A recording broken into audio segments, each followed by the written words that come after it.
Gökhan Kaligyan. I'll be serving as the moderator and one of the panelists on this panel on Armenian Turkish dialogue. We will have 3 presentations followed by a question and answer period. And I think you all know the item on cell phones. We get them turned down and make things much easier. I'm not going to do too much of an introduction. Hopefully make a few more comments afterwards. But as we all know, the issue of Armenian-Turkish dialogue in recent years has become a subject of controversy in some cases, and in all cases one of increasing attention. As more and more occasions have arisen for different forms of dialogue to be established, some of which are criticized, some of which not so criticized. And today we're going to examine some of the issues around Armenian-Turkish dialogue, what has happened in the past, and what some of the prospects are in the future. What's the right way to do it, what's the wrong way to do it, items like that, and hopefully stimulate a discussion here, where in fact our panel itself is a form of Armenian-Turkish dialogue in and of itself. Our first speaker will be Mark Mamigonyan, who is the Director of Programs and Publications at NASR, the National Association of Armenian Studies and Research. He has been active in academic affairs and through programming for NASR has become involved in many of these issues as far as dialogue and bringing different ideas of what's going on between Armenians and Turks to the attention of the Armenian public. I'll turn it over to Mark. Thank you. I want to thank the organizers of this conference for inviting me to say a few words today, especially Ikran and Doug Jagarian for making it possible for me to be here. And I would really like to acknowledge the extraordinary courage of my other fellow panelist, Ragi Zarakolu, for his efforts and his commitment to truth and honesty, which represent the best hope that we all have for Turkey to face its history. I have several issues I would like to touch upon in the time I have concerning this inexhaustible topic, based primarily on my first-hand knowledge gained from active participation in the Armenian Genocide Workshop email listserv. Are any of you members? Okay, good. Run out of the University of Michigan, Ann Arbor, by primarily Professor Fatma Mugagocek, to which hundreds of people worldwide belong, maybe more, I don't really know, including many Turkish citizens, most of them academics or journalists.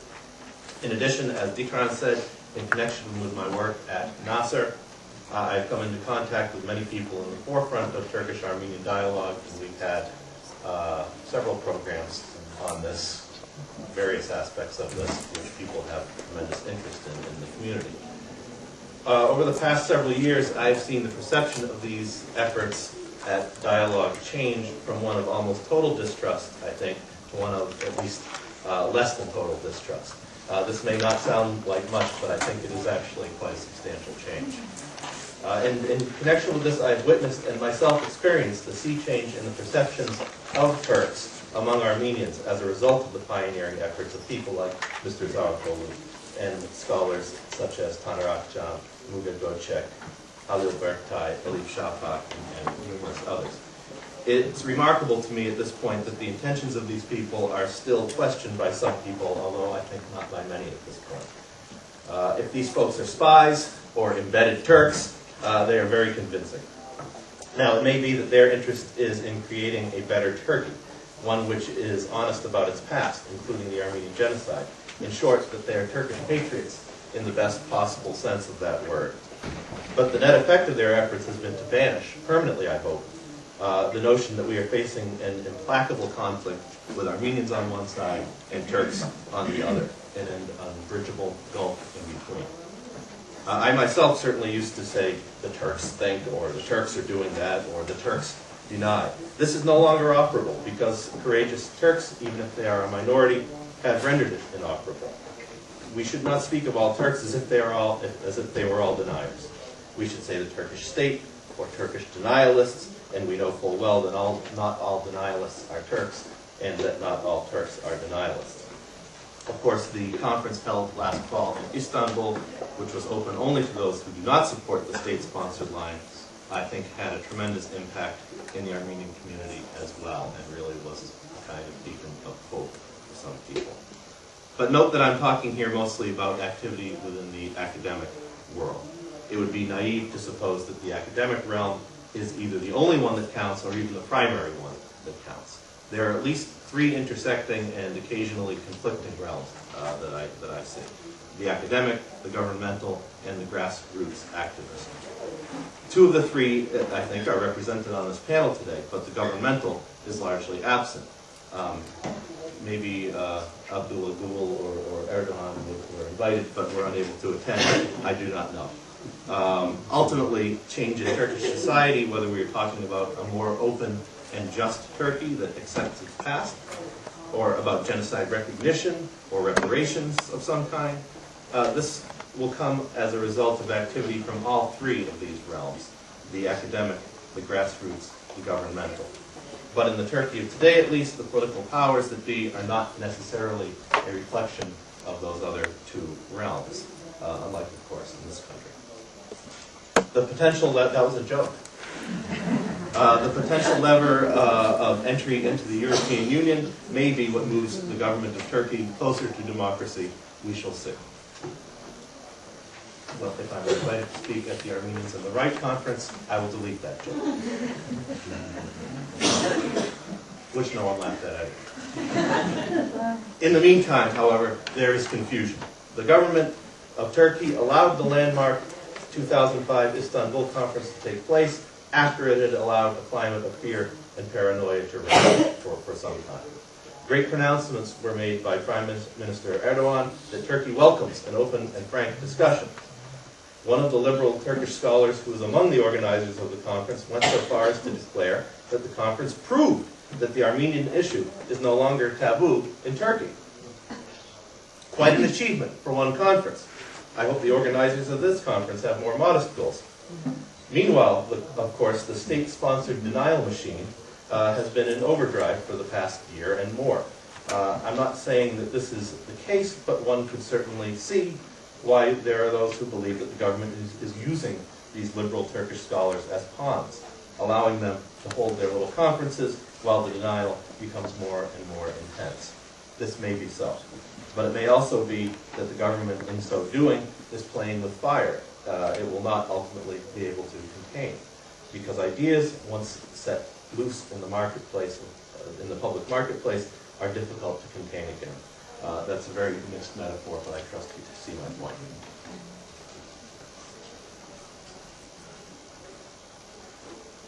The issue of grassroots activism in the Armenian diaspora on the issue of genocide recognition still has the power to get the backs up of even liberal Turks, and has illustrated to me what I see, right now anyway, as the limits of Turkish liberalism of a certain kind, even among scholars. There appears to be a category of these scholars, and I'm not referring to the people I mentioned before, the Akçams and the Göçeks, who are willing, even eager, to discuss the Armenian question. They are not deniers. They are aware that something terrible was done to Armenians, and some will go beyond that. But they also view the activities of the Armenian diaspora to keep alive the issue of genocide recognition. The petitions, the rallies, the declarations, the parliamentary and congressional bills, the lawsuits, the talk of reparations, with remarkable distaste and, I think, fear. Some of these people view the diaspora's fixation on the genocide as the mirror image of their own government's fixation on denial, that the two positions are, to quote one such scholar, a bilateral fetishism. I think it's grotesque to give moral equivalence to genocide denial and genocide recognition, however fixated. Never mind that there is not a sliver of a chance that they would themselves be having a conversation today on the Armenian question, if not for decades of diasporan activism and scholarship. Scholarship that, without being less than scholarship, is also a kind of activism, in that it forced the serious consideration of the history of the Armenian genocide in Turkey and in our own realm. I understand that the need for Turks to feel like they are healing their own country. That's only natural, and that this is not being imposed from without. I understand it, but it doesn't necessarily make it true. I also understand, but I'm not especially sympathetic to those Armenians in Istanbul who keep saying, in effect, to the diaspora, stay out of this, this is our business. I don't really buy that. There also seems to be a perception that the diaspora is inflexible on the issue of genocide recognition. But it's clear to me that not all Armenians in the diaspora even agree on what recognition or reparations should mean. And of course, there will never be unanimity on this point. But it seems to me that it's high time, there's that phrase again, that there should be greater efforts made at least to reach some sort of consensus on this point. And it's past high time, actually. Saying this at a conference sponsored by the ARF may be bad form, but my personal experience, which is not necessarily representative of anything but my own experience, is that there's a wide range of opinions on this issue.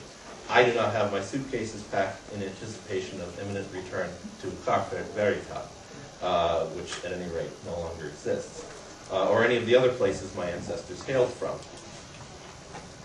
So I'm probably not the ideal spokesman for the return of ancestral lands, however deeply I feel their loss. My notions of compensation are somewhat different, but I won't get into that here, maybe later. I do think that the issue needs to be dealt with, both within the Armenian world, the Republic, and the diaspora, and between the Armenians and the Turks, some of whom clearly desire reconciliation, but are uneasy about restitution. But there's a line from James Joyce's Ulysses, which I often quote: "There can be no reconciliation if there has not been a sundering."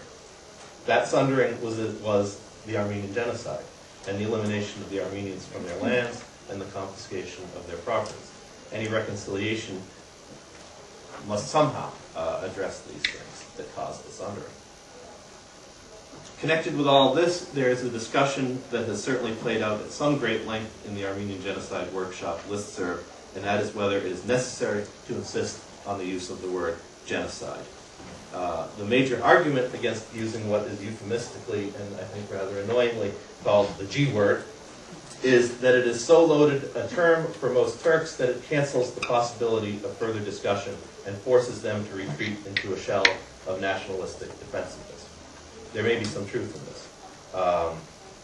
The idea, I gather, is that they can be eased into an understanding of the events of 1915 without using the problematic word genocide. And that then later, the word can be used when everyone has reached a state of common knowledge and understanding. I still don't really understand how that could ever happen. People of goodwill, like Muga Gocek, shy away from publicly using the word genocide, even though in her case she has repeatedly stated publicly that she considers it to have been a genocide. And her rationale is more or less as I just explained. But I don't understand, I'm sure the intention is very good, but I find it somewhat delusional to imagine that a common Armenian-Turkish future can be built on both sides agreeing not to call a genocide until some vague future date. Now,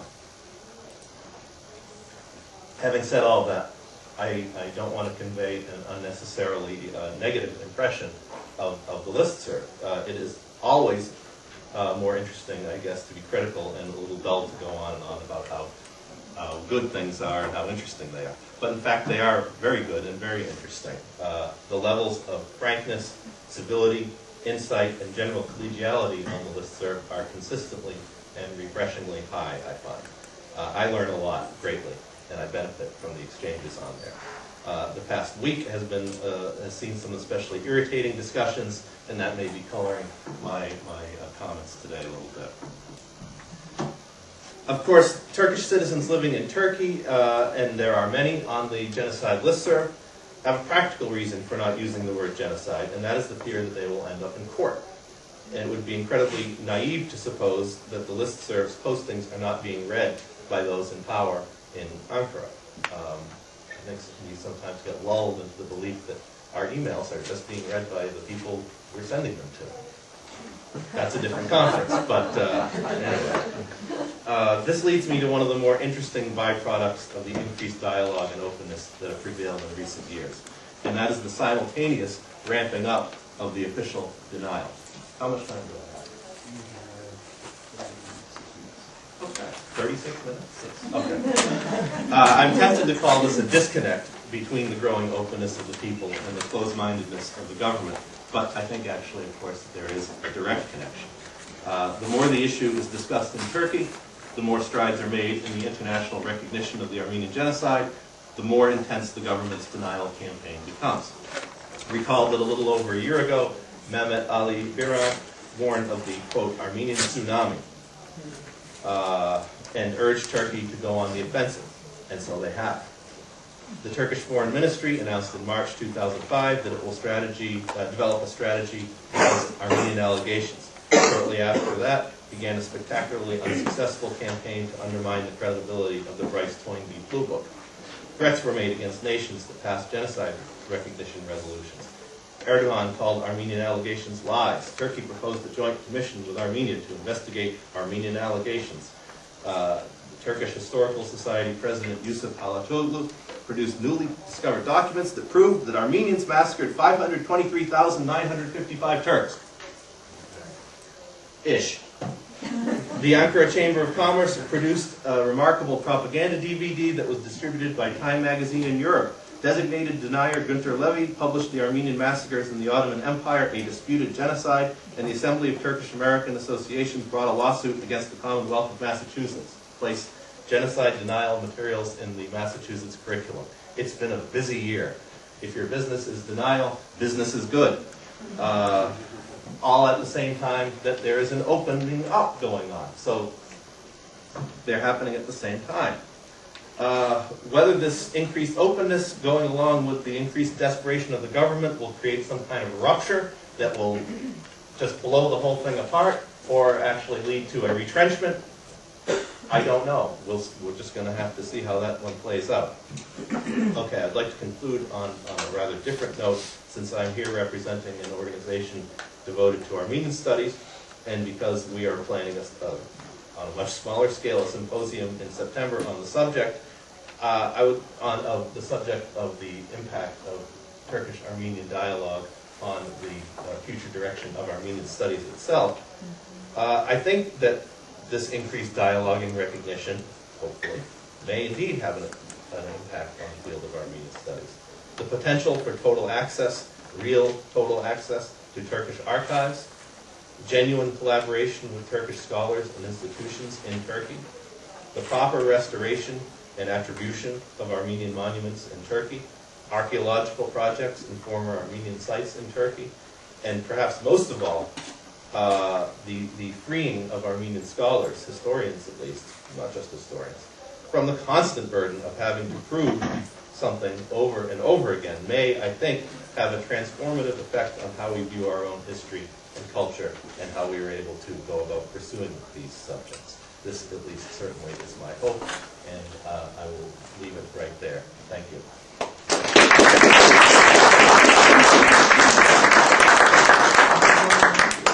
Thank you, Mark.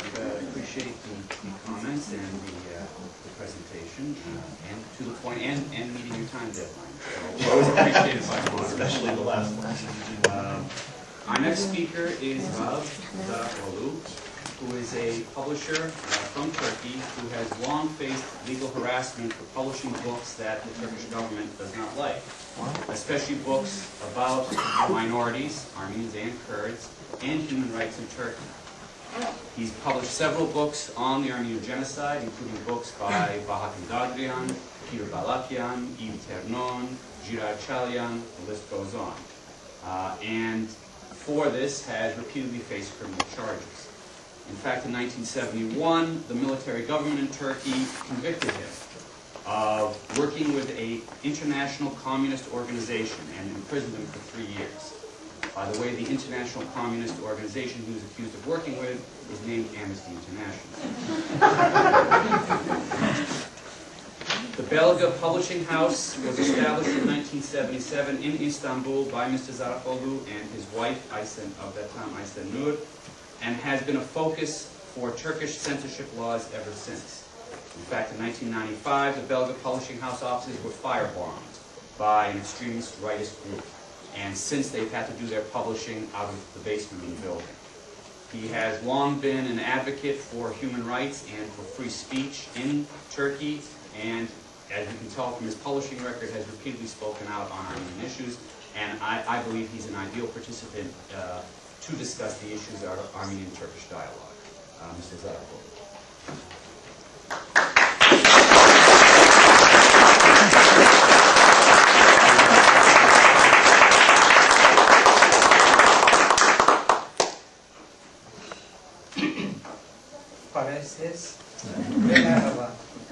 Good afternoon.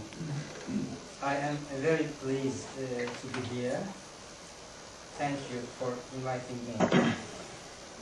As a Turk involved with Armenian issues, people always ask me two questions. First, how did I, as a Turk, first hear about the Armenian genocide? Second, why am I involved in Armenian issues? I first heard about the genocide from my mother. My family came from the town of Niksar, near to the city of Tokat, in north-central Anatolia, also near to Black Sea region. It is a small town, full of old buildings. A river divides the town in half. An attached stone bridge joins the two sides. One side was Armenian, other side was Turkish.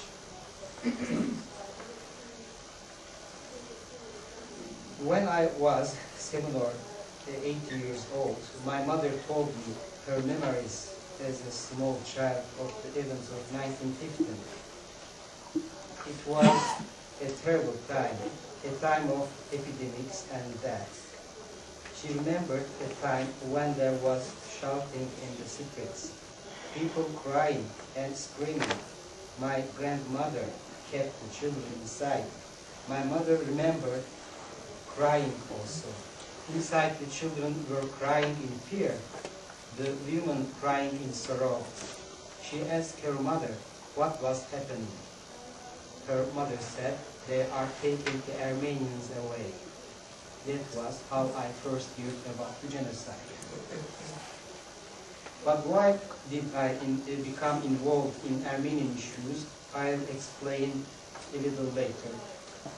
First, let's look at the aspects of the Armenian genocide issue as it related to Turkey. First, why does Turkey need to recognize the genocide? Second, what has been done recently relating to this recognition? Third, what remains to be done to ensure recognition? Turkey needs to recognize the genocide for two reasons. The first is ethical.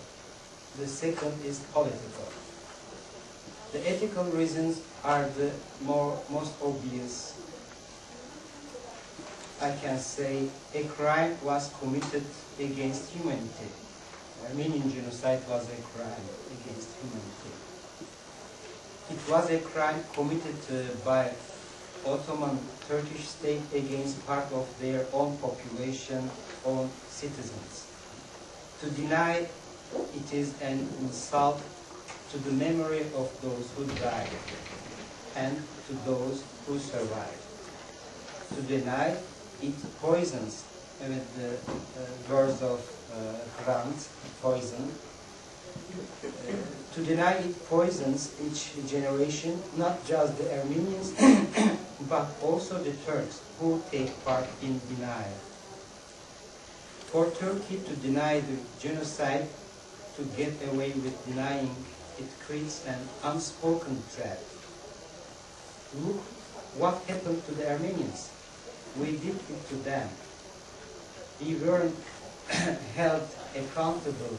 We can do it to you. We can exterminate you also. You, the Greeks, the Kurds, the intellectuals, the liberals, the Islamists also. Denying the genocide creates a climate which allows for future crimes against humanity. This leads us to the second reason Turkey must recognize the genocide for democratization. Turkey needs a real democratization to accept the reality of truth. If Turkey wants to build a real democracy, the first step must be a change in state philosophy. The state philosophy has not changed since the final days of the Ottoman Empire. I can mention some points. The Ottoman state committed crimes against Armenians and other Christian minorities and also other Muslim communities. and political groups and others. Initially, steps were taken to punish those responsible for the genocide, but this was halted and state retreated to the Ottoman position of denial. The early modern Turkish state first denied the crime and then went on to defend the crime. More recently, the Turkish state combines denying the crime, defending the crime, finding loopholes in the definition of genocide to say it wasn't a crime, and finally portraying itself as the victim of the crime, as shown by current. Textbook references to the number of Muslims killed by Armenians. Before Turkey can truly emerge from its authoritarian roots to become a democratic nation, it must confront the events of 1950 and the subsequent state responses to it. Not only must the events of 1950 and what led up to it be examined, but the state apparatus that continues to deny it must also be examined. Until what apparatus is dismantled and reconfigured or reconstructed, there is not nor will there be a democracy in Turkey. It is the state apparatus, be it Ottoman or modern, that has allowed the climate that followed the Armenian genocide to continue. Sure, not on the level, always on the genocide level, but against the Greeks, against the Jews, against the Kurds, against the left, against intellectuals and liberals, and finally against Islamists. Until a government is formed that accepts the Armenian genocide, there is no hope for a true democracy in Turkey. That brings us to the second part of the Turkish-Armenian question.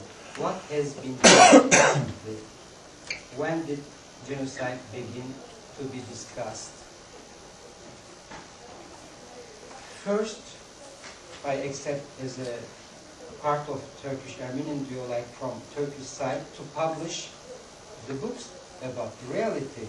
We try to do this to make a public opinion and to speak about the truth. We decided this to do in 1990 because there was a huge Kurdish question. It was a potential danger for a new crime against the humanity.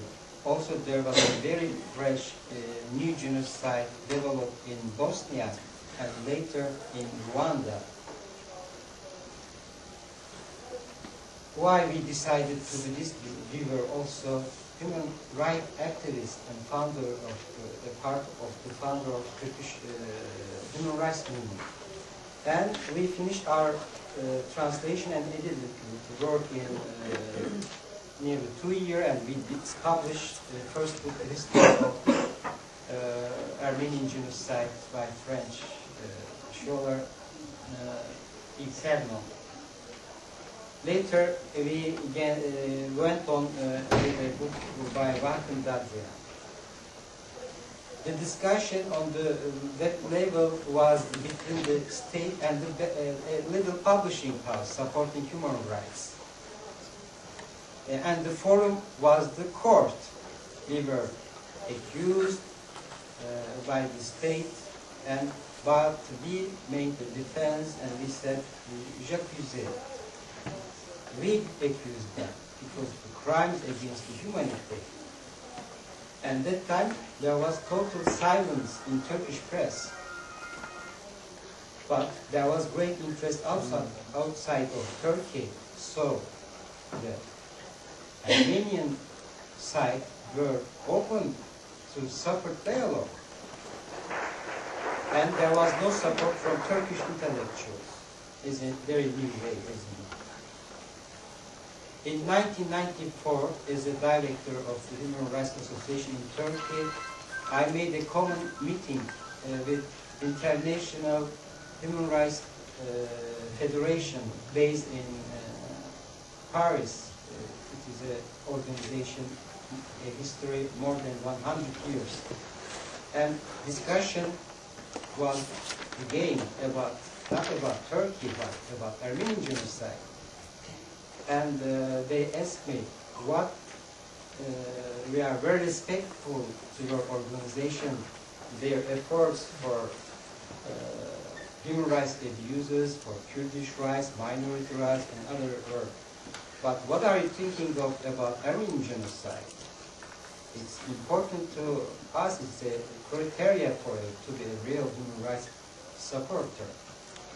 And I said, I am the publisher of Yifternon and also Dadrian, and we are going to open a discussion in this area. And there was no problem, and Turkish Human Rights Association was a member of International Human Rights Federation, but de facto, because formally this kind of membership was possible with the acceptance of the Turkish government. We didn't try to do this, but we accepted because we don't give respect their right to decide our position. And during the trials of Yifternon, the Armenian community asked in Paris, because I went to a symposium organized by the French bar about the Rwanda focused, but also other genocides. And Yifternon was also a speaker there. And that time, Armenian community asked me, what can we do? We don't want to make more problem for you. We know how they are crazy if there's an Armenian support. And I said, it's nice to make noise. If they are silent, they will act more easily. Always make good to make noise. And they sent one observer to my trial. He was one of the directors of the French bar, and interestingly, he was also the lawyer of Le Monde newspaper during the famous Levis trial. So there was a trial in Paris, there was a trial in Istanbul. There was a great noise in Turkish press about Levis trial and nothing about the Termen trial. But in France, sure, people interested in Levis trial.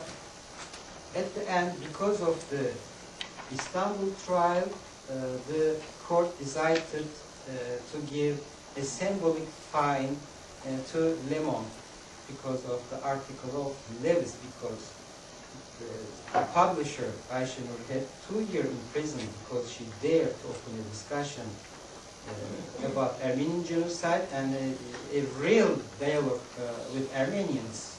It was the bill to pay 2 years. But it was affected French court to give first decision against nihilism. So we were also very happy to help this in Turkish side.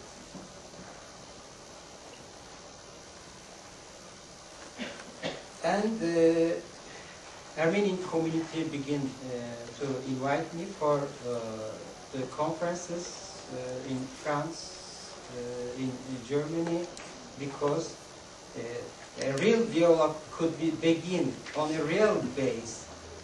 If you deny and if you say the other side, you are a liar, no, you dreamed, this is illusion. Nothing happened in 1950, and how can you make a dialogue? And how can you be an honest man, honest intellectual, to be, only we can be in dialogue, how can we repair the wounds between two people, because these two people lived 1,000 years together, and without Armenians there is no Turkish culture, there is no Turkish architecture, there is no beginning of Turkish painting, beginning of Turkish theater. So we must discuss this. Also, we must discuss what we ruined. How can we ruin the future of the people in their own land? And how can we prevent the possible future disasters? Now, terrible happenings now there are in Turkey. You may, but American newspapers don't give only little news. Only in New York Times there are bomb begin, and the hate is growing between two people, and Turkish army provocatively push this hate because they want not to leave their power because of European unity. So because of this, all we must open a dialogue way. But I say on a level, we made a kind of people's diplomacy. We know there's diplomacy between the states, the American state, forced Turkish state, and Armenian state to make a tough commitment. What was the end? But the diplomacy between the peoples and between ungovernmental organizations, the dialogue with Turkish opposition, Kurdish opposition, other minorities demand the best way of the dialogue. And this is productive, and we can change our experiences, what we do, what we can do. But at other places there are some shows to show, there are some dialogues, and the Turkish state say, look at, we try to do something, and American state say, be patient to the Armenian community, look at, there are some happenings. But in reality, Turkish Republic is survived for American state for 50 years. Now there is a lover at Iraq, the Kurds. Lover and wife very jealous against each other.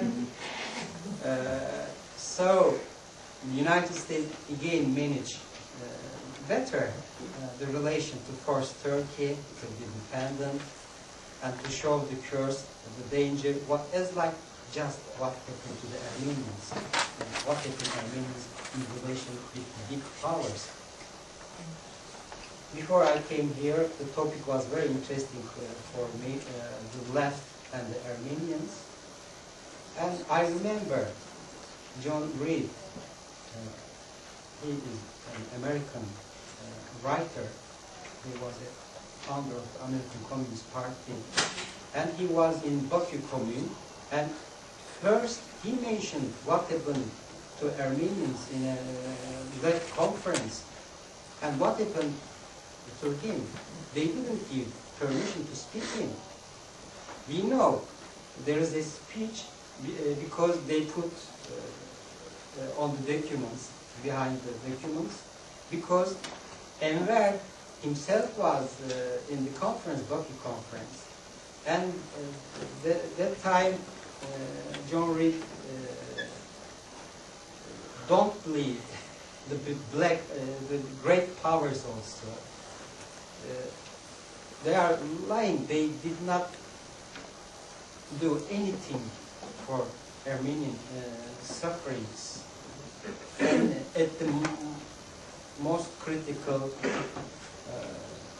moment, they leave the people alone with their fate.